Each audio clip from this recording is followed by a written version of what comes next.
You're listening to the Reds Podcast. This is episode number 103. Are you scared of being rejected, scared of asking for what you want? If that's holding you back in your business and your personal life, listen up because we're going to show you how to conquer your fear of rejection on this episode. This is the Red Podcast. Real entrepreneur development. Make more money, work less, and live a life of freedom. No BS advice that really works. Here's your hosts, David Hooper and Laurel Staples. Hey, it's David here. If you've been listening to Red Podcast, you listened to episode number 100. You know we're changing a few things up. One of those things is I'm bringing in some exciting entrepreneurs to share their stories with you. On this one, I've got a great guy that I want to introduce you to. His name is Jia Jiang. It's a guy who's really inspired me. I wanted him for the first interview format podcast episode that we do. I think you're going to really appreciate his story, where he came from, what he's doing now. And trust me on this, keep listening until he gets to his final story. It's amazing. And this shows you what you can accomplish when you overcome your fear of rejection. And by the way, when it comes to fear of rejection, overcoming that, Jia's got a way to do that. He's going to share it with you. Let's get to it. Fearbuster.com is the website. Fascinating, man. I love the 100 Days of Rejection that you got. We're going to get into that a little bit, but you are in the Bay Area right now, United States, but you're not originally from the United States. No, I'm not. I grew up in Beijing, China. I came here when I was 16 years old. I wanted to be an entrepreneur. That's why I came here. What made you want to be an entrepreneur? I grew up idolizing a lot of soccer stars. What changed me was when I was 14, I saw Bill Gates. That's actually the first time he visited China to promote Windows. So he came to speak, and I was in the audience, and I saw him. I was just mesmerized by this guy, and the whole sports thing, just went out the window. I'm like, I want to be this guy. He knows the truth. He knows the future, and I want to be an entrepreneur. Bill Gates, his visit to Beijing changed my life. So I came to the U.S., at 16 as a cultural exchange student, and that was my opportunity to come to America. That's where the start of my dream was. Right now, entrepreneurship, very, very hot, at least in the United States. I'm curious to know about growing up in China because the United States, because of our media, we get fed a lot of stories about China. Is entrepreneurship something that you see over there? Not when I grew up. China has changed a lot over the past 30, 40 years, ever since it opened up, kind of went away from the Mao system, the Cultural Revolution. So, you see it's a, economic monster now, it's a juggernaut just because of a lot of entrepreneurship are happening right now. But when I grew up, that's the kind of the start of the change. Entrepreneurship still wasn't hot. I was taught that you got to be a model worker and this communist stuff. So that's what I grew up in. Bill Gates' arrival actually, and start of the internet age had a lot to do with the change in China. So let's talk about getting over to the United States. Where did you first land? Rural Louisiana. Culture shock. It's extremely culture shock. At the time, and I thought I wanted to go to America, there's got to be skyscrapers everywhere. There's super country, right? I left Beijing. It was at the time a town of 10 million people. And I went to a small town in Louisiana. There were 500 people. There was more cows than people. So it was very different than what I thought. And then what happened? You decided to stick around. It couldn't have been too bad, I guess, right? Well, actually, it was pretty bad. When I first came here, it was a cultural exchange program. There was an organization that actually places students from overseas to the U.S. families, so they pick families. And they did such a lousy job in picking the host family. They picked a horrible family. It was the family, they had a really bad criminal background. In fact, there's one of their sons was convicted of murder. was put in jail. I didn't know all that. Apparently, they didn't know all that. I actually slept in that basically murderous bed for a year.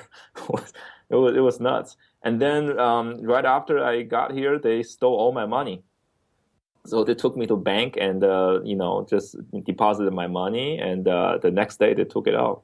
Oh, wow. That was a swift introduction to America and rejection. Yeah, you learn how to think on your feet at that point, I guess, right? Yeah, I did. But the thing is, it's kind of a big theme about sometimes you just don't know. Like this type of rejection, this type of a bad experience, they might be good because right after that, the program, we called the police and, the guy was arrested. So they put me, the organization was really embarrassed. So they put me in a different family, and this family was amazing. They really loved me, and they introduced me to their church, to lots of friends. So it's really just showed me that people are different. It really depends on how you handle your situation. After a year in Louisiana, I actually went to Utah. It's another culture shock. That's a culture shock for me too. No, have you been to Utah? Absolutely, yeah, Salt Lake City. Yeah. I remember getting off the plane. I saw all the people waiting on elder such and such. I go, yeah. Oh, somebody important's coming. They said, no. That's just people coming back from mission. It happens every day. Yeah. Salt Lake City is actually the most liberal town in Utah. I went to Brigham Young University for undergrad, and that's a whole other different experience in Provo, Utah. A few years later, I went to graduate school. That's where I kind of went to the normal America, I would say. I hesitate to use the word not normal, but it's kind of, North Carolina is more similar to the view I had in America, of America.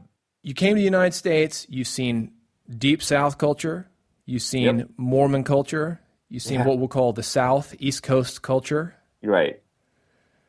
Then what happened? I got really comfortable being in a corporate, just collecting income, being in a team, kind of knowing the politics, know where you're supposed to be and kind of try to thrive in that environment. After a while, I just felt really, really unhappy because that's not what I know my calling was. It's nothing bad about being in a corporate, but it's not my calling. I came to this country to be an entrepreneur, not to make a lot of money. So that's why one day I talked to my wife and we decided, maybe it's time for me to quit my job and be an entrepreneur.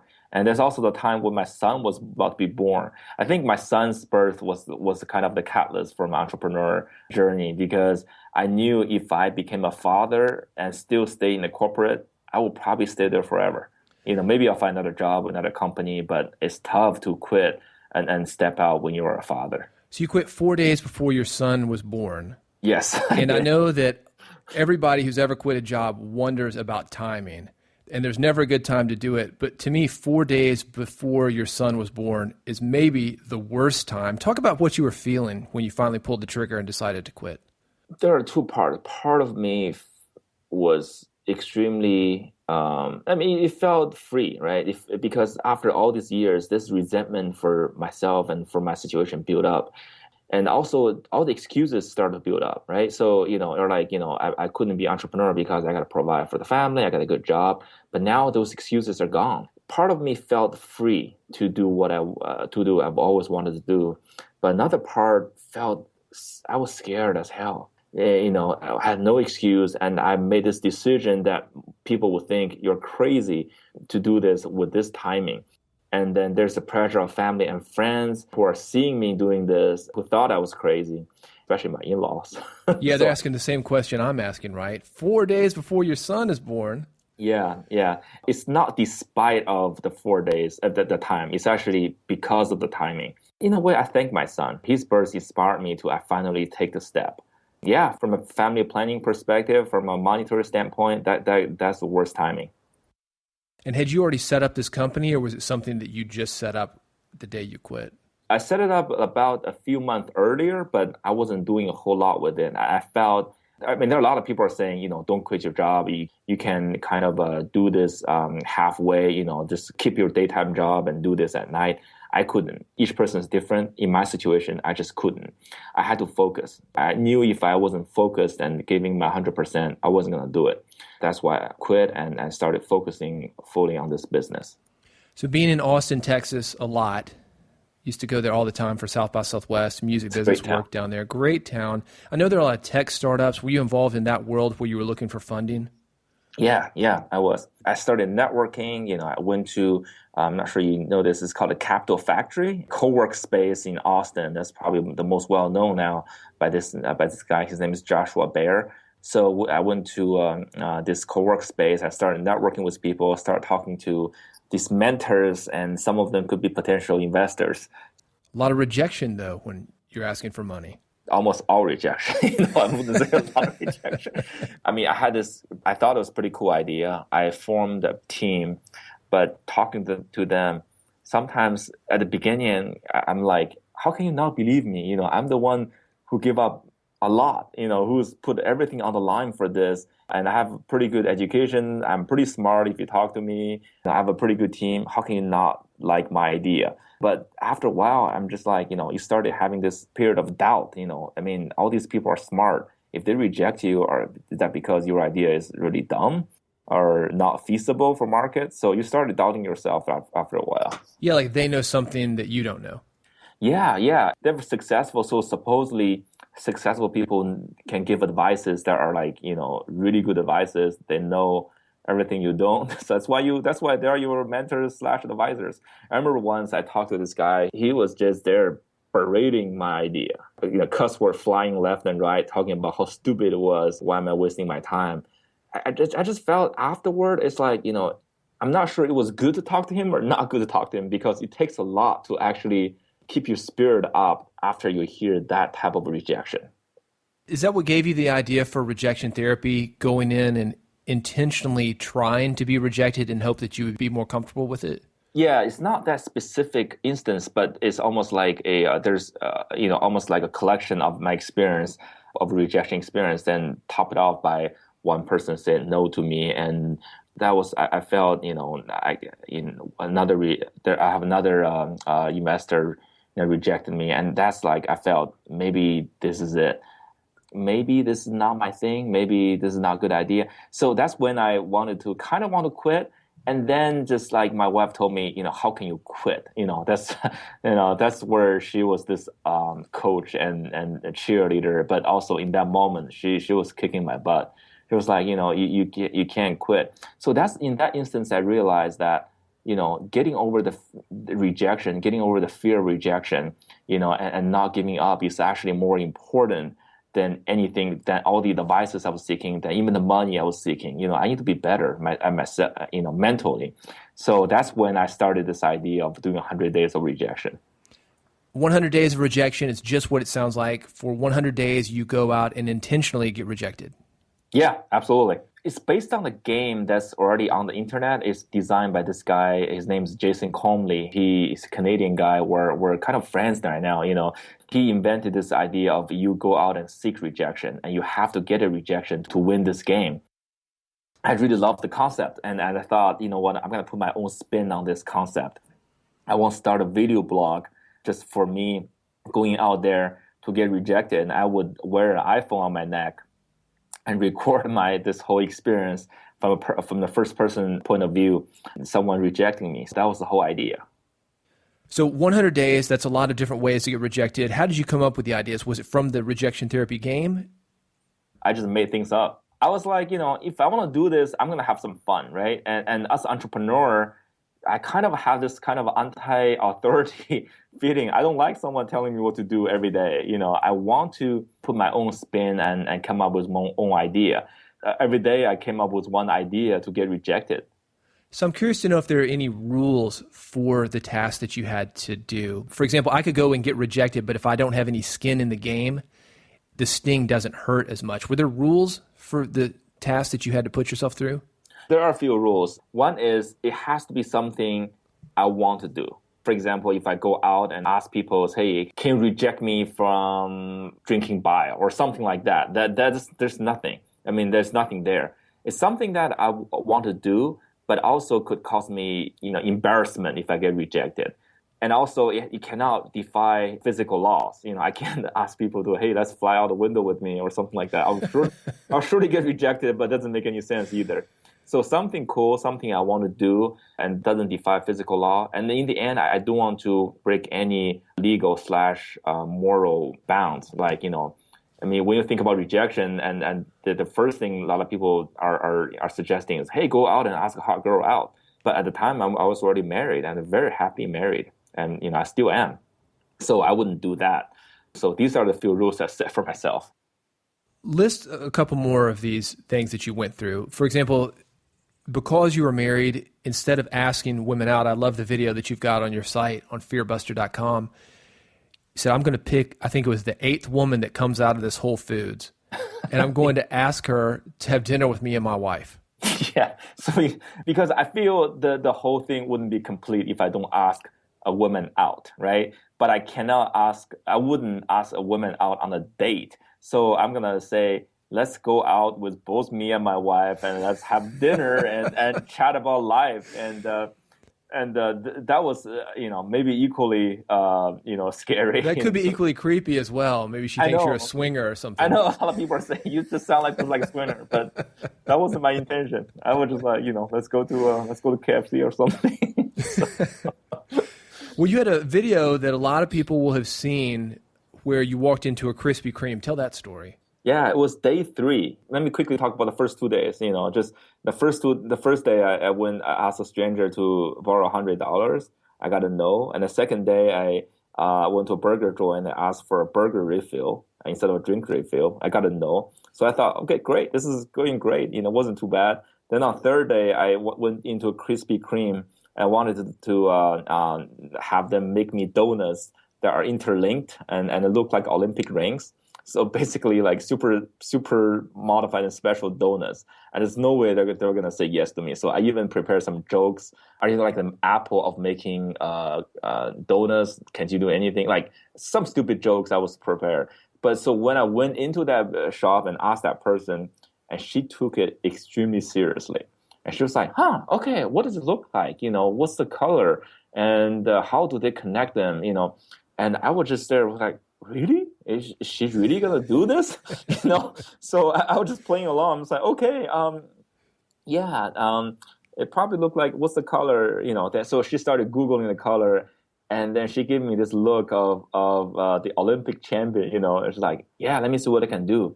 So she went back to the kitchen and just 20 minutes later, she made it. She gave me a box of donuts that looked like Olympic rings. I was just, my jaw was just on the floor. I just couldn't believe what happened. Well, and that was a pretty big request when you think about it, because being in the South myself, we have Krispy Kremes here. Oh, yeah. And the colors that you had her make, they're not your standard colors. She had to mix them up. There was quite a bit of work for her to do that. She could have just said no. Did you find as you were going through this process that people were going way more out of their way than you would have thought they would have?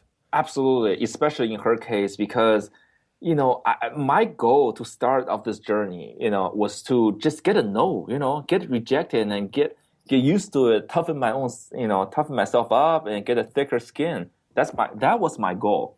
My goal wasn't to get what I wanted, but I couldn't get her to say no to me. I was like, she asked me, when do you need this by? I'm like, 15 minutes, just quickly.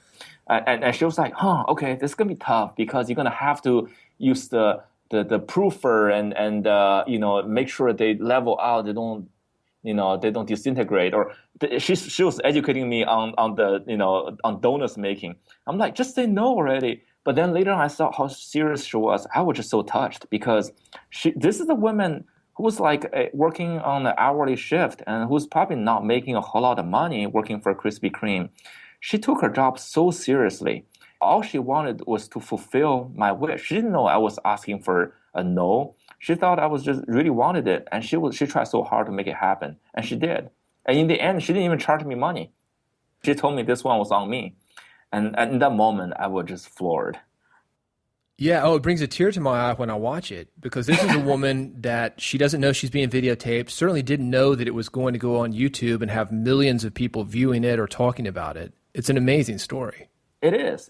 And also just to a point of how many of these amazing stories are out there if we just ask. I later on interviewed her and she told me, she was like thanking me for giving her the opportunity to do this because she wanted to be challenged. She wanted to have some variety or challenge in her job. And so she wanted to see the happy smiles on customers' faces. That's what she wanted. Not every person in customer service worked that way, but she was that way. I'm just thinking, if everyone worked like her, how amazing the world would be. What was your second most popular story video that you shared during this process? I'll tell you one of my favorite ones is when I went to Costco. I love Costco, don't we all, right? Oh, yeah. I've talked about it on the podcast before, how much I love it. Yeah, the only problem is you have to spend a lot of money every time you go in. You've got to buy everything in bulk. I know. So I went to Costco, and my idea was to use their intercom and speak to all the customers there shopping. I want to tell them how much I love Costco. And I knew that was pretty much impossible because, the manager probably think I'm some sort of psycho, gonna, I was mad at the store or something. I'm gonna say something bad. So there was too much risk for the manager. So I went and I asked anyway, and I tried my best to convince the manager. Lo and behold, he wouldn't let me do it because, again, he didn't want to lose his job over this. But the funny thing is, afterward, he asked me, hey, are you hungry? I'm like, what? And it's like, how about if I buy you dinner? I know I couldn't do this for you, but, we value you as a customer. How about I buy you dinner? So he took me to their hot dog and pizza stand and bought me hot dogs. And in that moment, I thought, if you're going to say no to someone, this is the way to go. So, I went in as a fan. I came out a bigger fan. And this is where I also learned you can reject someone. And if you say it the right way, if you do the right thing, you can make them like you even more than before. Right. What's the biggest lesson that you've learned as an entrepreneur? How is this translated into your business world? You just got to get yourself out there. You got to just step out of your comfort zone. In the corporate world, I kind of developed this 9-to-5 routine, right? You stay in this zone. You know what to expect. There's going to be a paycheck that's coming your way every 2 Fridays. That's good. You're comfortable, but also it kind of puts you in the zone where really just nothing special happens in your life. Everything is the same. The amazing things happen only if you get out of that zone. Outside of a comfort zone, I call the possibility zone. That's where amazing things happen. If I didn't get uncomfortable and ask for, first of all, if I didn't quit my job and started my entrepreneurial journey, I would not have seen all these amazing things. And second thing, if I didn't do this 100 Days of Rejection, I would not have this new mission in life where I would help people to overcome their fear of rejection because I saw something that a lot of people did not see. You can only see them when you get out of the comfort zone. So I think that applies in all kinds of entrepreneurial ventures. How do you try to do the safe thing, you try to minimize risk. Of course, those things are important, but a lot of times, if you want to make real change and make real innovation, you just have to forget what you know and become really uncomfortable and explore. One of the coolest things that I got from watching your videos is just how cool people were and how much fun they were open to having. Going through airports, going through my day-to-day life, we really don't interact with people like maybe we want to or maybe we should. Most people are just getting from point A to point B. Not a smile on their face. But when you actually stop them, I would have thought that more people would have been upset. You would have gotten more no's. But a lot of people were like, yeah, they're just waiting for entertainment. And you were able to provide that for them. Yeah, absolutely. I think in the internet age, right, in our corporate-centric world, plus the internet age where we have a smartphone, everyone has a smartphone. We kind of know where we want to go, we want to get there, and while we're getting there, we're entertaining ourselves using our smartphone, right? We lost that human touch, for sure.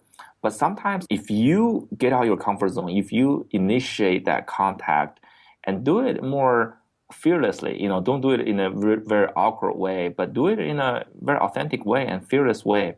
A lot of amazing conversations came out of that. A lot of people are surprised that you asked them this type of stuff, but I didn't make any request that was like I was being aggressive or I was, you have to do this for me type of thing. I was just nice. People, they return in kind. They're very nice to me as well.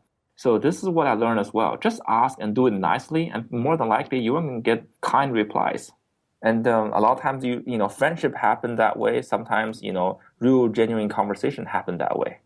Well, I never would have met you had I not seen your videos and reached out to you. I think that's a great, great lesson. I imagine you've met a ton of people that you've kept in touch with. Yeah, absolutely. There's one, it was a Super Bowl Sunday. One of my rejection requests was I want to knock on a stranger's door and ask to join his Super Bowl party. So, I even bought my own chips. So yeah, I knocked on the door and the guy was actually super nice. He was like, sorry, can't do it. But he was being really nice. And then a couple months later, and I was giving my first talk about my story at TEDx Austin. And the guy who rejected me was actually watching the streaming, and he's like, "Oh my gosh, I know this guy." He was talking, and I told the story about knocking on strangers' doors and joining his party. He's like, "That's my party." So he called into the conference and said, "I'm the guy. You know what? Join my party tomorrow. I'm having a party for you." So we became friends. Since. The thing is, I try to keep that not just throughout 100 days. I try to use that as a life philosophy now. You just have to reach out and ask for things, and also not just ask, but also offer help. And that's how friendship happened. I made tons of friends this way. Yeah, being open. All friends were once strangers. And a lot of people are afraid to ask for things. I've actually learned that ask someone for a favor is not as bad as a thing, especially if you really need that favor, and also, you can offer something in return, or even if you don't, if just like you ask for something, that's a start of a friendship usually, because people are nice. People want to help people. Most people are this way. I'm sure there are a lot of people just want to mind their own business, but I feel most people they want to help. So I want to help. So if a lot of people reach out to me, and I've known a lot of people this way as well, sometimes asking people stuff is not a bad thing to do. I'm getting ready to start up a 30-day challenge of rejection therapy myself. I've got 2 friends. We're getting together and planning this right now. Actually, what advice would you have for us? First of all, get a friend is a great thing to do. A rejection, when it comes down to it, there's an inherent pain that's associated with rejection, just like workout, right? It's much easier to find a workout buddy than a buddy to go through a program. The same thing with rejection. If you find someone to support you, to share the experience, to laugh at it, to kind of analyze it, to encourage each other, and that's probably the smartest thing to do. When I did my 100 days, I found the whole world was my support group. I have so many friends, whom I didn't even know, but they were writing me comments every day, tweeting me and giving me ideas. That's what really got me going. Yeah, because you were putting this up as they were happening. Yes, absolutely. Real time. I would do the rejection that day. At night, I would edit the video and then upload on YouTube. Did anybody recognize you? Say, hey, are you just trying to get me to reject you? No one recognized me when I was trying to get rejected, but people did recognize me on the street. It was kind of strange. So, if you tried to do it again, a lot has changed. And let's talk about how things have changed. You've got a book that you're working on right now. That's coming up in the future. And I'm going to have you back because we're going to talk about that book. But you've got a new kind of, we'll call it a side hustle or a new career that's become of this. Yeah, absolutely. The big thing is when I did this 100 days of rejection, I got so many people writing me things, writing me emails. It's not just emails like, hey, good job. People actually started sharing their stories with me, very personal stories. Some of them are about their own rejections, their own love stories, their own career, and even someone got cancer. So it was just crazy things that make me just kind of blew my mind. I'm like, wow. Why are people sharing this with me? So I just found out that I'm talking about a topic that's a lot more than me. It's about our fear of rejection, and that fear is inherent in all of us. Being an entrepreneur is about finding like an issue, right? You find a solution to it. And then I found, wow, this is a big thing. If I can find a solution to our fear of rejection, wouldn't that be great? Like being an entrepreneur I want to make impact in the world, put in dent in the universe. I found a big issue, so it's up to me to find a solution. So that's my new life goal now. So fearbuster.com is where to see all the videos, to get in touch with Jia directly. Any final thoughts, Jia? 2 things. One is, I want the people to know that rejection, the worst rejection is you rejecting yourself. People think rejection is a so negative thing because when you put yourself out there, you get rejected. You feel like it's very personal. You feel like there's an indictment to your ability and whatever. But actually, it's not. It's you trying to make things happen. The worst rejection is our silent rejection of ourselves. We're going to say to ourselves, that's never going to happen. That's not going to work. That's not good. When you keep saying that to yourself, that's the worst rejection. And you don't feel the pain, but what you're going to feel is when you get old, you're going to feel the regret because you didn't even try. My book will come out in April. Can't get it now, but if you want to pre-order, the book is called Rejection Proof. If you want to pre-order, you let me know. I'll send you a signed book cover. You can send me an email at jia@fearbuster.com. JIA@fearbuster.com. I'll send you a signed book cover. I can't sign book for everyone, but I can sign book cover for everyone. Well, speaking of rejection, because the book isn't out for a few months, when I initially asked you about doing this interview, you said, oh, no, let me do it in April. Yeah. You rejected me, and I came back to you. I said, wait a minute, this is too important. I've got to get it on. I want to get it on the first of the year. More importantly, this is my first interview for Red Podcast. We're changing the format, so congratulations, I guess, on being number one. I'm so this is my honor. I listen to a podcast. I think this is a great podcast. I learn a lot from you. You're talking. Well, I'm looking forward to getting here to Nashville. You're going on tour. You're going to be promoting the heck out of this book. It really is important. The book is called Rejection Proof. If you go to Amazon right now and type in Rejection Proof, we'll have it linked from the show notes. Coming out in April, so no more excuses after that. If you want to join me, though, for 30 days of rejection therapy, we'll be giving it a test, and I'll be updating you as that happens. Jia, thanks for being here on Red Podcast. Hey, thank you for having me, David. You've been listening to Red Podcast, Real Entrepreneur Development. Subscribe today using iTunes, Stitcher, or via RSS at redpodcast.com.